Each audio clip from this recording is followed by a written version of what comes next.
Now we've built a simple but complete chat system that includes a server and a client. At this point, I'm going to open up the demo project that I put together on GitHub and went over in the demo and overview video. So if you haven't downloaded the repository already, please go ahead and watch the demo and overview video, at least to get the directions for installing the repository and running it. So I'm going to go ahead and open a new project. I put it under users, mark, downloads. Actually, I'm going to type here. Downloads, chat test, node chat.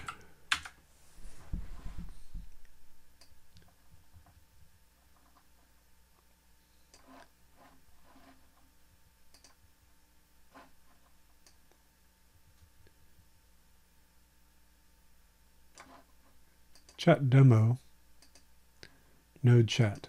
So I'm going to open the node chat folder in WebStorm. Let me make this a little smaller.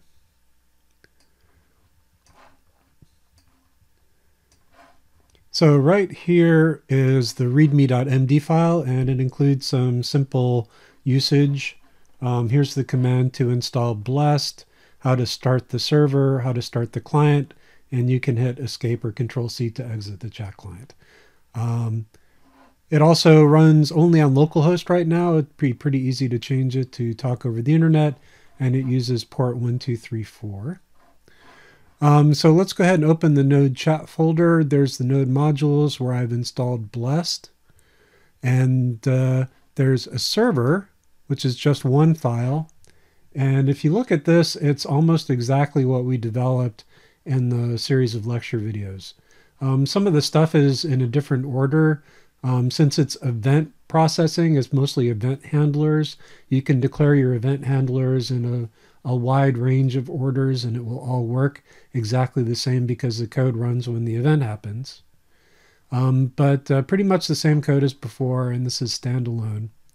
The chat client is quite a bit different. So let me start with client.js, and all it does is it makes a new chat connector object. So let's look at the chat connector class. And it uses a chat UI class, which has the user interface, and a chat server class, which is the interface to the connection that talks to the chat server. So this isn't a chat server exactly, it's an interface to the chat server. So to the rest of the program, it looks like the chat server, but it's really just talking to the chat server. And then I also require event emitter, just like before, because I'm going to make subclasses of event emitter.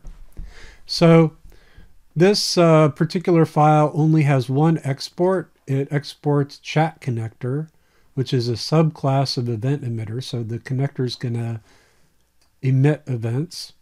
There's a constructor which calls the event emitter constructor. The connector actually makes a new chat UI, and it passes in itself the connector to the chat UI object. And the reason it's going to do that is because the chat UI object is going to listen for the chat connector to emit some events and is going to respond to them. And that's actually happening right here. So basically what's going to happen is the user is going to type stuff into the chat client. The chat client will emit events. So the chat client interface, rather, is going to emit a name event when the user enters their name. And then that's going to be passed into a function that makes a new connection to the chat server, passes in the name that the user typed in. The chat server is going to go ahead and make a connection to the chat. The chat server object is going to make a connection to the chat server itself. And that's going to be this connection. And then we're going to listen for some events on the chat server connection. So we're going to listen for a join event, which is going to include a time and the name of the person who's joining. a post event, which takes a time, a name, and a line of text that the person's posting to chat, a leave event with a time and a name, and an end event when the connection is done.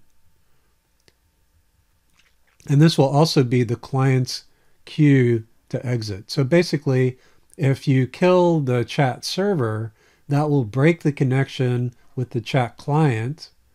That will cause an end event to be generated in the chat server object, which will cause the chat client, the chat connector to exit, which will take the rest of the process with it.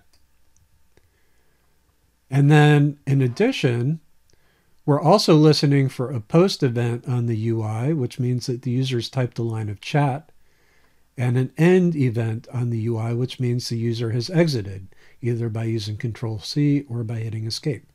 So the UI is generating 3 events that the connector cares about. The server is generating 4 events that the connector cares about. And when the connector gets an event from the server, it emits an event which is picked up by the UI. So that's why we pass the connector into the constructor for the UI, so that the UI can listen for the join, post, and leave events to be emitted by the connector.